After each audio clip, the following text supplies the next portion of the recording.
Mason and I have been together for 8 years. We've had our ups and downs like anybody, but we always got through the rough patches. Things started to change for us when Mason lost his job. His company went bankrupt. That's to say the company he worked for. It wasn't Mason's own company. It might as well have been, though, because he was there right from the start. Right from day one, he helped the founders get it going and helped them build it up.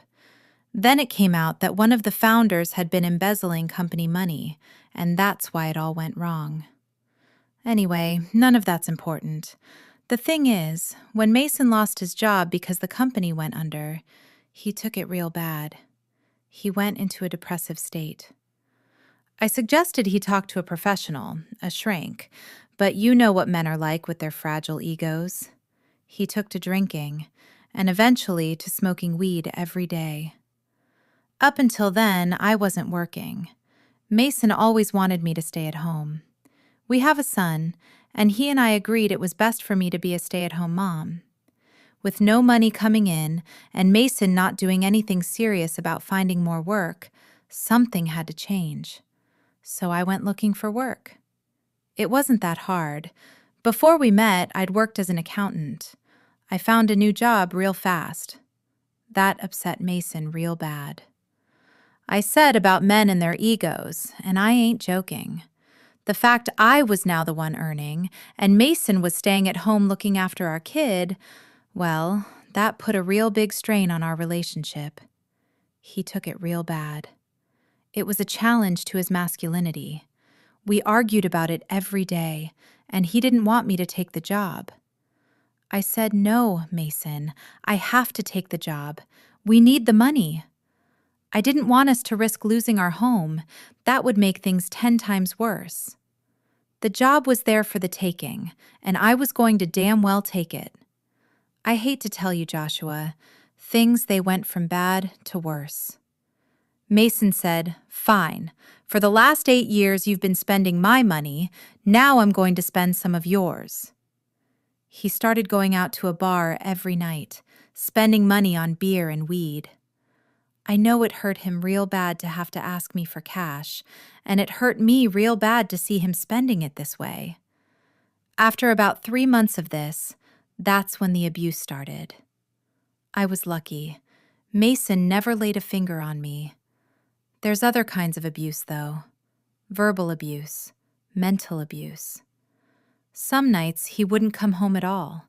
He'd roll in the morning, I'd be out at work, our kid would be at school, and Mason would fall asleep on the couch. I'd pick up my son from school and come home to find him there, sometimes with vomit down his front. I'd cover him up, but he'd wake up and start shouting and hollering. He made my kid cry. I had to try and stay strong for our boy, but it was hard, Joshua. He was mean. He wasn't the man I fell in love with. If Mason wasn't going to change himself, I figured I had to change him. They say you can't change a man, and they're probably right.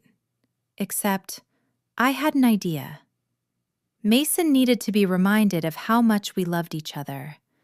I told him every day I loved him, but he just shouted and hollered, and his stupid pride wouldn't let him tell me he loved me too. I asked you for a love spell, Joshua. I told you all about Mason.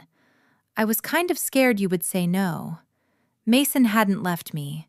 He was still living in the house, even if some nights he never came home. I don't think he was seeing anyone else, but I was so unhappy. I was scared he'd fallen out of love with me. It was the only way I could understand how he could treat me like this, and treat our boy so bad, too. You made me real happy when you said you would do a spell for us. That day you cast the spell, Mason didn't come home. He didn't come home the next day either. I wasn't worried. I'd read the stories you posted, Joshua. I figured this was good. He was feeling bad about hurting me. The love was coming back, and it was only a matter of time. I was right. It took a bit more time for him to come around completely. It started real slow. He came home one night, But instead of going to sleep on the couch, he got himself properly cleaned up. He took a shower, changed his clothes, even put on some hair gel. He was taking an interest in his appearance. It was the first time he's done anything like that since losing his job. He wasn't ready to apologize. He hadn't changed completely, but it was a start. Things got better from there. One night, he cooked dinner for me and our boy. He'd never cooked us dinner before. Slowly, he gave up drinking, though we never talked about that. He stopped going to the bar and spent his evenings with us, a proper family. Finally, he told me what I had been so desperate to hear. He told me he loved me. He said he was real sorry for how he had hurt me, for how he had hurt the family. I still wanted him to see someone, a professional, but I guess I can't have everything. The important thing was he was back to his old self, more or less, and I didn't feel frightened in my own house anymore. Since the spell, Mason has really pulled himself together and has been looking for a new job. He's met with some interviewers, and one place looks real promising. I don't suppose you cast spells for getting jobs, do you, Joshua? Only joking.